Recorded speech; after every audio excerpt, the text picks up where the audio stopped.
데살로니가 전서 4장 1절로 12절까지가 되겠습니다. 먼저 1절에 보시면 바울이 계속해서 권면합니다. 데살로니가 교회 성도들을. 1절의 내용은 너희는 우리에게 배운 대로 하나님을 기쁘시게 하는 일에 더욱 힘쓰라는 겁니다. 데살로니가 성도들은 칭찬을 많이 받았는데 특별히 하나님을 섬기는 일에 더욱 힘쓰라고 권면을 합니다. 그리고 2절부터 쭉 6절까지 내용은 계속 권면이죠. 이 내용은 하나님이 기뻐하시는 일을 하라는 거죠. 그러면서 하나님이 기뻐하시는 일이 뭔지를 설명을 하는데 거룩함이라는 겁니다. 거룩함. 다시 말하면 더 구체적으로 음란을 버리고 거룩함과 존귀함으로 자기 아내를 대하라는 겁니다. 이방인들처럼 세욕을 따르지 말라는 것.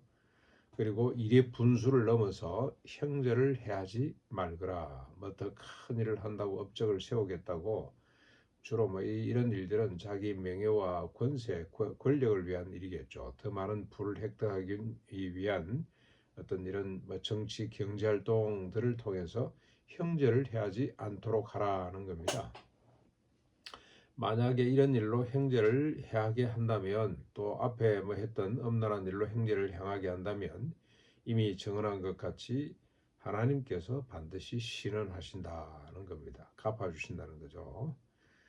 그리고 7절 8절에 하나님이 우리를 부르신 것은 부정하게 하심이 아니고 거룩하게 하도록 하기 위함이다. 그러므로 이를 저버리는 자는 사람을 저버리는 것이 아니고 너희에게 성령을 주신 하나님을 저버리는 꼴이 되는 것이다. 그래서 경건하게 거룩하게 살고 형제를 해하지 않도록 사는 일에 더욱 힘쓰라는 권면이 되겠습니다. 9절 10절에 보면 형제 사랑에 관하여는 너희에게 더 쓸 것이 없지만 특히 마게도냐 모든 형제에 대해서 너희들이 참 사랑했는데 그러니까 데살로니가 교인들은 자기 교회만 돌아본 것이 아니고 주변에 데살로니가 지역 그리고 마게도냐 지역에 있는 모든 교회들을 돌아보고 섬기고 위로하고 격려했던 것 같습니다. 더 이상 쓸 것이 없지만 그러나 더욱 사랑하도록 힘쓰라고 권면을 합니다. 이 사랑에는 끝이 없습니다. 이쯤 하면은 우리가 많이 안 했나? 이거는 성도의 모습이 아니라는 거죠. 끝까지 사랑해야 된다. 우리가 죽는 날까지 사랑은 중단돼서는 안 된다. 야, 이거 정말 참 중요한 말씀입니다. 죽는 순간에도 내가 죽는데 뭘 뭐 어떻게 내 중심으로 생각하고 이런 게 아니고 죽는 순간까지도 사랑할 수 있어야 된다. 저는 우리 장로님 중에 한 분 김신권 장로님 임종을 제가 병원에서 지켰는데 그때 자녀들이 멀리 있기 때문에 오지를 못해서 제가 아무래도 오늘 넘기지 못할 것 같다는 이야기를 듣고 병원에서 임종을 지켰는데 제가 자꾸 물어봤어요. 장로님 두렵습니까? 그러면 이분이 참 의식이 뚜렷하시더라고. 마지막 순간까지 아니라고 고개를 젓고요.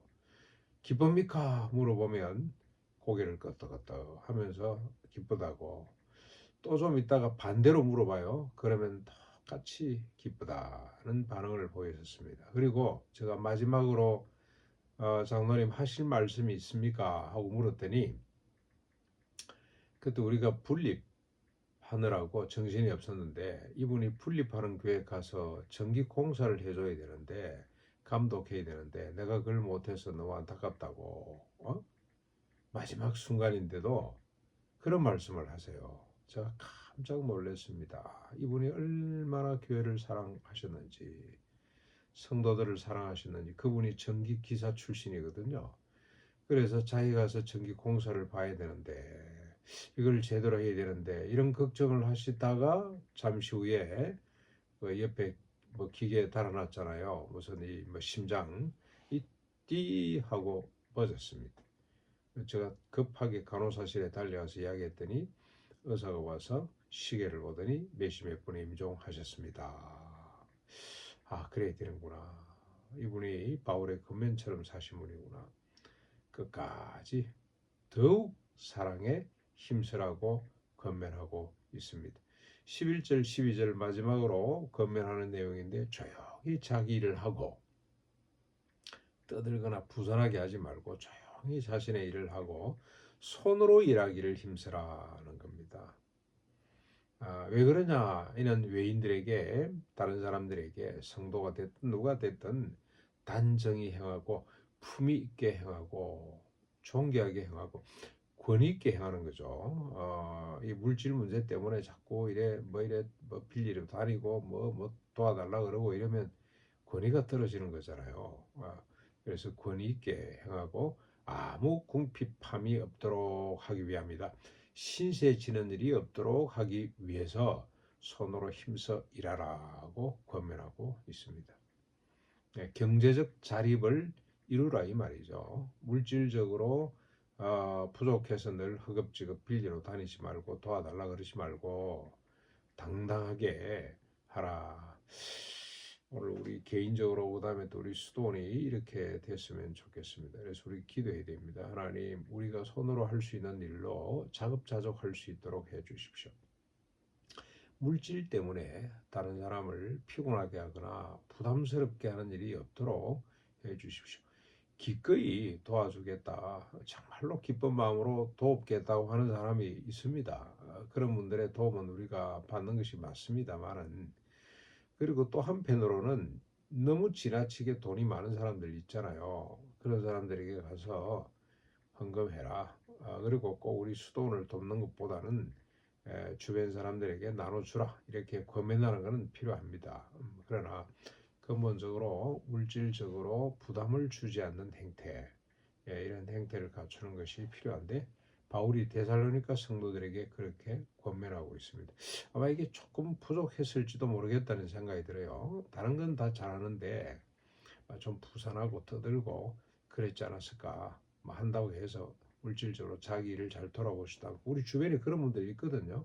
맨날 전도한다, 선교한다 뭐 이래 가지고는 자기 일을 제대로 돌아보지 않고 자기 일은 뭐 허술하게 하고 늘 경제적으로 허겁지겁하면서 주님 일한다고 돌아다니는 사람들이 들어 있어요. 예, 그런 사람들이 좀 있지 않았겠나, 데살로니가 교회 성도들 가운데. 그런 생각이 드는데, 아무튼 자기 손으로 열심히 일해서 물질적으로 신세지는 일이 없도록, 다른 사람에게 부담을 지는 일이 없도록 하라고 권면하고 있습니다. 꼭 기억해야 될 일입니다. 그래서 우리 김용기 장로가 늘 이야기를 했어요. 예수님 손바닥에는 못자국이 두 개가 있다. 하나는 구속의 못자국, 또 하나는 노동의 못자국이다. 예수님이 열심히 노동하신 분이잖아요. 손으로 일하기를 평생 그렇게 공사역 시작하기 전까지는 그렇게 삶을 사신 분입니다. 바울도 텐트 메이커였습니다. 직접 자비랑하면서 선교를 했던 사람, 이 정세를 우리가 잘 이어갔으면 좋겠습니다.